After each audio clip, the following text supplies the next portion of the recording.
Muy buenos días, ¿cómo están ustedes? Mi nombre es Óscar Medina Ortiz, soy profesor de psiquiatría de la Universidad de los Andes en San Cristóbal, Venezuela, y en primer lugar quiero agradecer su presencia por estar aquí hoy compartiendo con nosotros estos aspectos tan importantes y relevantes en cuanto a la salud mental, y también al comité organizador por haber tenido la gentileza de invitarme a participar con esta conferencia. Vamos a hablar hoy de entendiendo el trastorno bipolar. Y yo creo que es un tema muy actual, muy al día, debido a que vamos a enfocarnos justamente en de qué se trata esta enfermedad. Bien, a qué se debe, cuáles son sus características principales. No tanto el tratamiento farmacológico, en realidad hoy no vamos a ver eso. Vamos a ver es ¿de qué se trata esta enfermedad? Porque al igual que otras alteraciones mentales, el uso del diagnóstico se ha venido popularizando en la población general y es probable que muchas personas utilicen el término de que alguien es bipolar sencillamente porque es una persona que cambia de humor, y eso no es así. Uno escucha muchas veces decir, doctor, es que mi novia es bipolar porque en la mañana está contenta conmigo y en la tarde está brava. O mi novio es bipolar. Y no se trata de eso. Es importante que la población entienda que estos diagnósticos comprometen una enfermedad mucho más amplia que sencillamente digamos, estos comentarios. Vamos a empezar. Y no quería dejar pasar la oportunidad para recordar un poco sobre la historia de la psiquiatría. Emil Kraepelin fue un psiquiatra que se encargó de explicar un poco más lo que le sucedía a los pacientes psiquiátricos. Él los veía hospitalizados y se dio cuenta de que sus síntomas no eran iguales en todos. Hubo un momento de la psiquiatría en que la psicosis era única, solamente una, y todos los pacientes pues se consideraban enfermos, pero no había una distinción como tal. Kraepelin empezó a darse cuenta de que algunos de ellos se enfermaban, o cuando se enfermaban, sus síntomas se manifestaban de una manera o de otra. Es así como él logra darse cuenta de que hay un grupo de pacientes cuya enfermedad se caracteriza más por alteraciones en el estado del ánimo o del humor, mientras que había otro grupo de pacientes cuyo problema estaba en el uso de la razón, en el sentido común, en la inteligencia.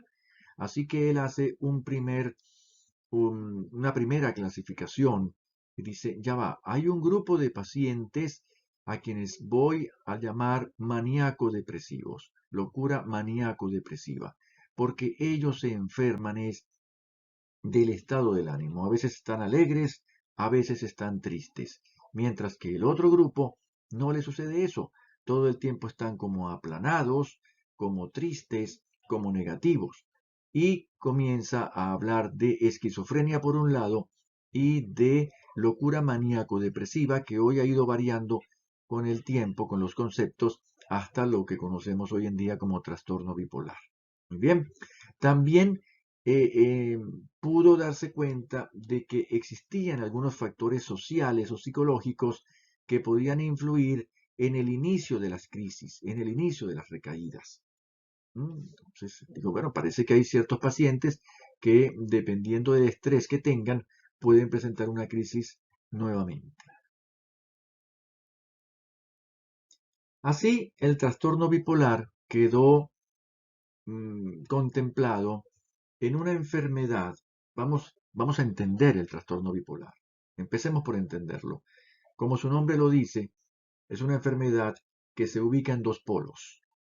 Un polo que vamos a considerar hacia arriba en cuanto al estado del ánimo, y es lo que se considera una fase maníaca. Y un polo que va hacia abajo, hacia la baja, en el estado de ánimo y que lo vamos a considerar fase depresiva. Bien, de tal manera que la fase maníaca es un estado en el cual el paciente se va a sentir con una gran alegría, lleno de energía, y lo voy a decir de esta manera, es como si el paciente se enfermara de alegría. Así que va a presentar hiperactividad, euforia, una alegría incontrolable. Eso va a llevar a una conducta desorganizada y pueden haber ideas delirantes. De conducta desorganizada, bueno, como salir, trasnocharse, tomar relaciones sexuales o promiscuidad, eh, digamos, al alza, eh, conductas peligrosas, muy bien, de riesgo, mientras que cuando está en la fase depresiva, la persona, pues, esto sí lo entendemos mejor, apatía, sensación de tristeza, deseo de morir, inhibición social, probablemente los familiares dicen que está acostado en una cama, que de ahí no se levanta, que de ahí no quiere salir.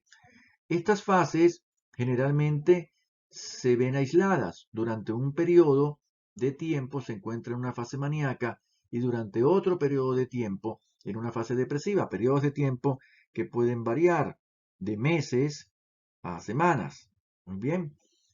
Pero en algunas ocasiones, como en la adolescencia, por ejemplo, se ve con mucha frecuencia una fase mixta, que es una combinación de estas dos, y está dada por hostilidad, cambios rápidos de humor, de alegría, tristeza, un comportamiento descontrolado o insomnio. Esto no se ve con tanta frecuencia, es más fácil ver una fase maníaca, una fase depresiva, pero existe y hay que tenerlo en consideración. Bueno, el trastorno bipolar también se va a clasificar en trastorno bipolar tipo 1, trastorno bipolar tipo 2, trastorno bipolar tipo 3. Así que el trastorno bipolar tipo 1 tiene una prevalencia en la vida cerca del 1,5%, 1,7%, más que la esquizofrenia, que ustedes saben que es el 1%. Bien. De manera que tenemos un trastorno bipolar tipo 1 que ya vamos a ver sus características y otros trastornos bipolares que, como ustedes ven, la prevalencia es mucho mayor. ¿Cuándo comienza? Bueno, hoy en día se ha visto que el trastorno bipolar tiende a comenzar más temprano, a una edad más temprana. Recuerden que estas alteraciones empiezan más o menos en la adolescencia, pero la edad de inicio más frecuente son los 20 años. ¿Muy bien? El trastorno bipolar tipo 2 empieza casi siempre un poco más tarde. ¿Muy bien? Puede ser de una manera lenta, muy bien, generalmente va dando indicios, va mostrando la persona con algunas alteraciones hasta que por fin la enfermedad se expresa de manera completa. No hay una gran diferencia entre hombres y mujeres en cuanto a la prevalencia, pero sí en cuanto a la manifestación de la enfermedad. Por ejemplo, las mujeres presentan episodios depresivos, muy bien, con mayor frecuencia que los hombres. Y cuando hablamos de ciclación rápida, se refiere a que pueden pasar más rápido de una fase maníaca a una fase depresiva que los hombres. Pero no tiene nada que ver con esto que comentaba al principio de alguien que dice que conoce a una persona o tiene un familiar que es bipolar porque en la mañana está triste y en la noche está bravo. Muy bien. Generalmente es bravo porque se le hizo algo, ¿no? Estas personas que lo comentan así dicen, no, es que, qué sé yo, se enteró de alguna cosa y se puso molesta. Muy bien, eso no tiene nada que ver con esto. De igual manera, en los episodios depresivos, las mujeres van a experimentar síntomas atípicos con mayor frecuencia que los hombres. Estos síntomas atípicos pues tienen que ver con que no hay una tristeza como tal manifiesta. Puede haber irritabilidad, puede haber sensación de fastidio, de que no me hablen, muy bien, más que los hombres. Y dentro del trastorno bipolar, en las mujeres predominan más los episodios depresivos, mientras que en los hombres los episodios maníacos superan a los depresivos. Entonces, como ya ustedes están viendo, la enfermedad se manifiesta de manera diferente. En las mujeres tienden a predominar las fases depresivas y en los hombres las fases maníacas. Bueno, fases maníacas y las fases depresivas son más o menos iguales, pero no predominan la fase depresiva. Ahora, cuando hablamos de factores de riesgo para la bipolaridad, fíjense, hay un grupo de personas que puede tomar un medicamento antidepresivo por diferentes razones que no sea necesariamente la depresión y pueden experimentar la aparición de un episodio maníaco o hipomaníaco, como su nombre lo dice. Hipomaníaco es un estado maníaco, pero un poco más bajo, ¿no? Tiene sus criterios para diagnosticarlo, pero la manía es la manía franca del trastorno bipolar. Mientras que los episodios hipomaníacos, pues es una sensación de euforia, la persona es impertinente, no está normal, pero pareciera que el límite no es tan alto, ¿no? Se llega a una parte un poquito más baja. Y puede ser debido a antidepresivos. De la misma forma, cuando el paciente está tomando un antidepresivo para un trastorno del estado del ánimo, puede manifestar un viraje hacia la parte hipomaníaca, hacia la parte maníaca. Entonces, es un marcador de riesgo para decir que esta persona podría sufrir un trastorno bipolar más adelante. También cuando comienza en la edad joven, cuando las personas son más jóvenes, cuando comienzan la adolescencia, pues es un factor de riesgo para que desarrolle un trastorno bipolar de por vida. Cuando hay presencia de hipersomnia o retardo psicomotor en los episodios depresivos y sobre todo cuando hay una historia familiar de trastorno bipolar. Recordemos que todo se hereda. Así que eh, tener un padre, una madre con trastorno bipolar nos hace a nosotros candidatos, hace a la persona candidata a que pueda presentar la misma enfermedad. Aquí vemos nosotros una tabla, fíjense, la heredabilidad del trastorno bipolar es una de las más altas, entre 70 y 80%, más que todas las otras enfermedades del espectro de la salud mental. ¿Mm? Por lo tanto, es muy importante cuando tenemos alguna duda preguntar al paciente si algún familiar ha presentado eh, algo parecido, trastorno bipolar, etcétera, porque eso nos ayudaría a orientar un poco el diagnóstico hacia esta enfermedad. Ahora bien, les comentaba sobre el espectro bipolar y les decía que existe la clasificación del trastorno bipolar tipo 1, que está dado por la clásica enfermedad de episodios maníacos, muy bien, humor eufórico, irritable y episodios depresivos, muy bien. No, no hay una eh, constante de cuánto tiempo tiene que pasar un paciente con un episodio para que vaya al otro episodio. Y esto tampoco es una fórmula matemática. El paciente puede experimentar un episodio maníaco durante un tiempo, 2, 3 meses, y luego estar completamente normal durante otros 3 meses, y allí volver a experimentar un episodio maníaco o un episodio depresivo, o sencillamente pasar de un episodio maníaco a un episodio depresivo sin pasar por la eutimia, por la normalidad. Como ustedes ven, la enfermedad se va a expresar de manera diferente en cada paciente. Claro está que con el tiempo, cuando usted ya va conociendo al paciente y el psiquiatra de mayor edad ha visto al mismo paciente durante muchos años, ya tiene una idea de cómo se manifiesta su enfermedad y de cuáles son las fases que predominan en él. Incluso uno puede ver pacientes que durante ciertos meses del año se van a enfermar. Yo tenía un paciente que todos los agostos era cuando empezaba a la fase maníaca a manifestarse. Así que hacíamos más énfasis en el tratamiento a partir del mes de junio para prevenir estas crisis. Luego tenemos otras fases como el trastorno bipolar tipo 2, que es muy parecido al bipolar tipo 1, pero en lugar de tener crisis de manía, son episodios de hipomanía, que es como ya les comenté. La persona igual está desordenada, con mucha euforia, pero no hay ideas delirantes o no hay una pérdida de la realidad, como se puede ver en el trastorno bipolar tipo 1. Y el trastorno bipolar tipo 3, que se ha considerado desde hace algún tiempo, son episodios de depresión mayor y episodios de hipomanía, pero que son secundarios al tratamiento con antidepresivos que se utiliza para la depresión mayor. Así que el paciente puede tener una crisis debido al uso de estos medicamentos. Supongamos que la enfermedad no se trata. ¿Cuál es el curso natural de ella? Bueno, hay un grupo que se recuperan.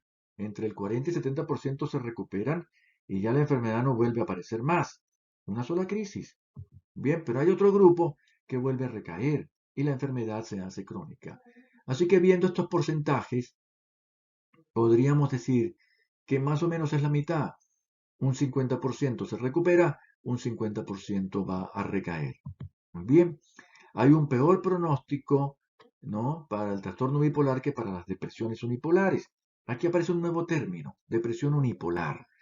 Dentro del estado de ánimo están las depresiones como tal, que nunca van a ser trastorno bipolar, y están las depresiones que forman parte del trastorno bipolar.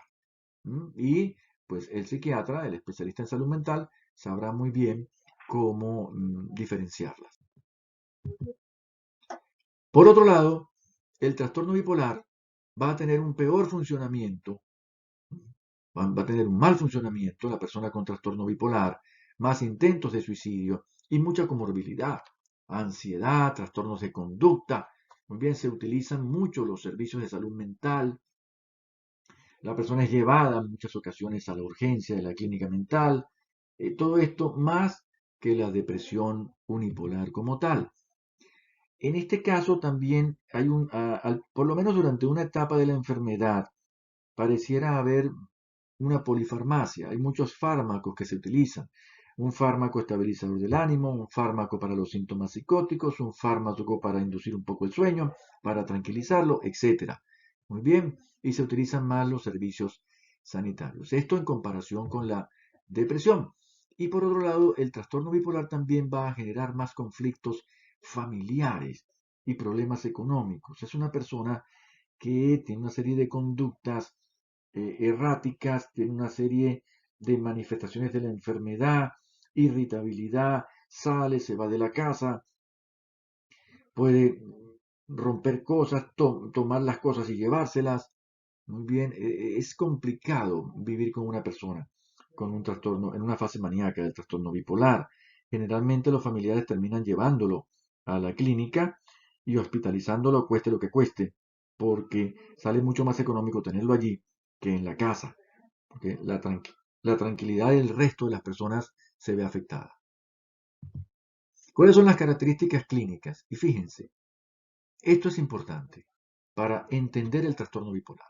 El diagnóstico se hace luego de un episodio de manía o de hipomanía. Mientras el paciente usted lo esté viendo y lo que presente son episodios depresivos y más episodios depresivos, siempre será un trastorno depresivo. Pero cuando aparece la primera manifestación maníaca o hipomaníaca, allí se hace el diagnóstico de trastorno bipolar. Entonces, en definitiva, para hacer el diagnóstico de trastorno bipolar, se necesita la presencia de un episodio maníaco o de hipomanía. Bueno, luego se va a asociar con depresión mayor, generalmente cambiando por ciclos. Muy bien. Y en episodios de manía y depresión pueden estar presentes los síntomas psicóticos, casi siempre más en la manía. Eh, por ejemplo, ideas de grandeza, ideas religiosas, Dios me ha dado un poder, o yo tengo un poder para salvar la tierra, o yo soy un millonario, o yo soy el dueño de tales y cuales empresas, muy bien, o sí, o soy superpoderoso, o mis amistades son los reyes de España, situaciones así como esas, muy bien, que son ideas delirantes y también pueden presentar alucinaciones casi siempre que están congruentes con ese estado del ánimo.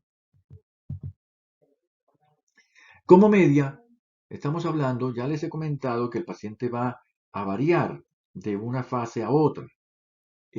Como media se van a producir 4 episodios cada 10 años, siempre y cuando tenga tratamiento. Incluso es una enfermedad que responde muy bien al tratamiento farmacológico, pero eso no significa que la persona no pueda tener una crisis aún tomando el tratamiento. Muy bien. Algunos pacientes experimentan más y son los que son conocidos como cicladores rápidos, porque pueden ciclar las fases eh, muchas veces en un año. Así que pasan de fase depresiva a fase maníaca nuevamente, a fase depresiva, y esto pues trae como consecuencia que durante ese año hayan experimentado muchos cambios y son denominados cicladores rápidos, porque ciclan muy rápido de una fase a otra. Cuando la persona ya tiene tiempo con la enfermedad y el trastorno se hace crónico, pues afecta, ustedes entenderán que afecta la vida del paciente y la vida de los familiares del paciente, pero responde muy bien al tratamiento. Lo que sucede es que la persona pues a veces se cansa de tomar el tratamiento, la adherencia al tratamiento disminuye y las personas como se sienten bien, pues un día dice que no se la toman y al siguiente día tampoco se toman la pastilla y terminan manifestándose nuevamente la enfermedad. Aquí tenemos nosotros unos ejemplos de los síntomas. Fíjense cuando el humor y el comportamiento es maníaco. Ustedes ven lo que ya les he comentado. Euforia, grandiosidad, habla acelerada, impulsividad, aumento del deseo sexual, la conducta es imprudente y duermen menos. No existe un insomnio como tal, sino que la persona con menos horas de sueño se recupera y ya se encuentra lista para poder enfrentarse nuevamente a esa rutina diaria que tiene de estar moviéndose para un lado y para otro. Muy bien. Luego tenemos la presencia de síntomas psicóticos, como ya les dije, generalmente delirios, alucinaciones. Puede haber disforia o humor y comportamiento negativo, incluso con la manía. Pueden haber algunos momentos de depresión, pero lo que sí hay generalmente es irritabilidad, ansiedad, irritabilidad, hostilidad, violencia. Cuando están tratando ustedes con un paciente en una fase maníaca que tiende a ser o cree él que es gracioso, no es bueno seguirle el ritmo porque puede considerar que usted se está burlando de él, en cualquier momento puede pasar a irritabilidad y de esta manera pues presentar violencia. Y con los síntomas cognitivos pues un aceleramiento del pensamiento, se distraen, no hay conciencia de la enfermedad mental. Es lógico pensar esto.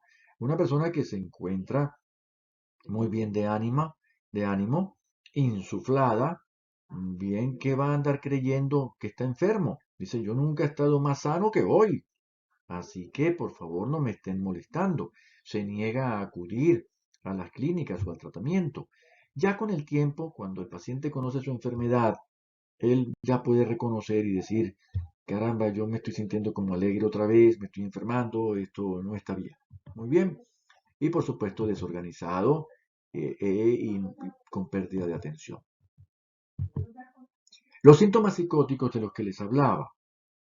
Ahí los estudios informan sobre diferentes prevalencias. Incluso, por ejemplo, Goldwyn dice que un 58% de los pacientes presenta un síntoma psicótico.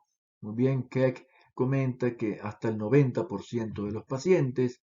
El hecho es que hay una alta probabilidad y una alta prevalencia en la manía, sobre todo, en la depresión también puede estar, de síntomas psicóticos, ¿no? En el trastorno bipolar tipo 1 pueden aparecer todo tipo de síntomas psicóticos, incluyendo incluso humor incongruente. ¿Qué es esto?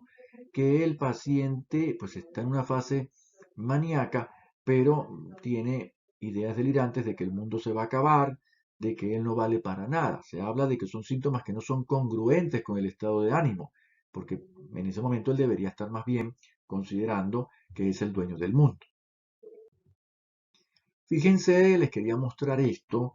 Es una enfermedad con una alta con una alta tasa de suicidio, más que la depresión, más que la depresión. Los pacientes que tienden a suicidarse en estas fases depresivas generalmente son pacientes que sufren de un trastorno bipolar y están en esta fase depresiva. Siempre se le dice al familiar que no lo deje solo, que lo acompañe, que esté siempre con ellos, que no los dejen ni siquiera bañarse solos, es decir, que tengan la puerta del baño abierta, pero hay que tener una vigilancia extrema porque en cualquier momento, en cualquier descuido, ellos pueden atentar contra su vida. ¿Cuáles son los factores de riesgo? ¿No? Los factores de riesgo para el suicidio. Primero, que no tenga una adherencia al tratamiento. Ya les he comentado y les sigo insistiendo en que el trastorno bipolar responde muy bien al tratamiento farmacológico. Muy bien. Que haya un episodio depresivo, por supuesto, o mixto, que exista la ideación suicida, que haya ansiedad, agitación o alteraciones del sueño, estas sensaciones de desesperanza y de impulsividad, porque en cualquier momento de impulsividad puede atentar contra sí mismo, agresividad, que los síntomas depresivos sean muy fuertes o que haya abuso o dependencia de alcohol y que pudiera tener también un trastorno de personalidad como el trastorno borderline o trastorno límite de la personalidad, que es el que tiene mayor tendencia al suicidio. Tenemos, además de esto, la historia familiar de suicidio, que haya un antecedente de suicidio en la familia o que haya intentado antes el suicidio. El trastorno bipolar tipo 2, parece mentira, es un factor de riesgo mayor que el tipo 1 en las fases depresivas, que sea joven, que haya empezado la enfermedad joven o que esté en los primeros años, que haya estado ingresado. Después de que ellos salen de la hospitalización, pues se corre ese riesgo, que la vida le ofrezca estresores negativos, problemas, que esté aislado, que no esté casado o viva solo. Bien, esto también es importante. El aislamiento social, la falta de contacto social, que no cumpla el tratamiento y por supuesto que tenga eh, acceso fácil a morirse. Eh, Hay pacientes que guardan armas y van y las buscan y se disparan, porque es una persona que en este momento tiene una sensación de un gran sufrimiento emocional y tiene la sensación o la idea o la convicción de que nunca se le va a quitar, de que no tiene un cambio en el futuro, de que esto no va a salir de esto nunca y bueno, pierde la esperanza.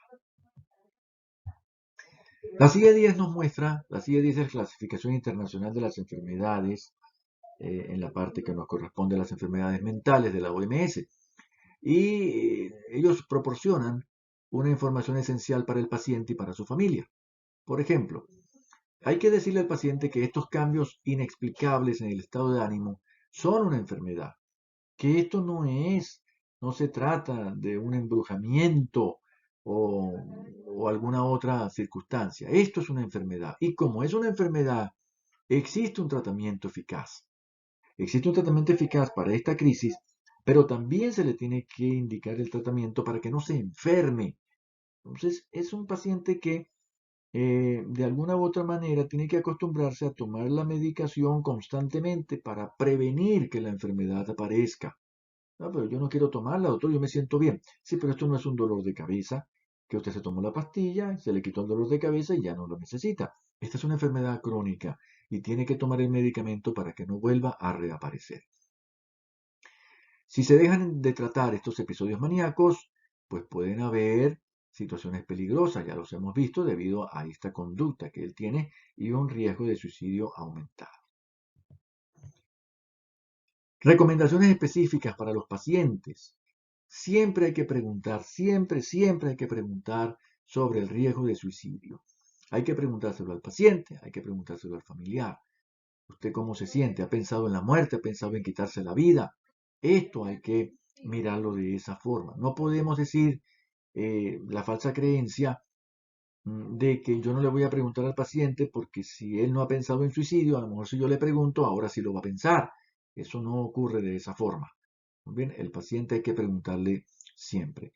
Y durante los episodios maníacos, evitar las confrontaciones, no llevarle la contraria al paciente. El paciente puede entrar en un furor maníaco, puede entrar en la irritabilidad, en la violencia. ser precavido ante un comportamiento impulsivo o peligroso del paciente, la estrecha vigilancia que ya se las comenté, y la necesidad de hospitalizar el paciente. Siempre se debe hospitalizar. Cuando el paciente ya comienza a presentar toda esta serie de síntomas, hay que hospitalizarle. Muy bien. Así que, bueno, hemos visto eh, unas, digamos, manifestaciones clínicas, unas características importantes del trastorno bipolar. Y a mí me gustaría, por supuesto, que hoy en día pues ya entiendan un poco más lo que es el trastorno bipolar. Bien, allí está mi correo y está mi número de teléfono para WhatsApp en caso de que ustedes pues eh, consideren que deban eh, aclarar alguna duda o pues alguna recomendación o cualquier otra sugerencia. Gracias por su asistencia y espero que sigan teniendo un feliz día. Muy amables.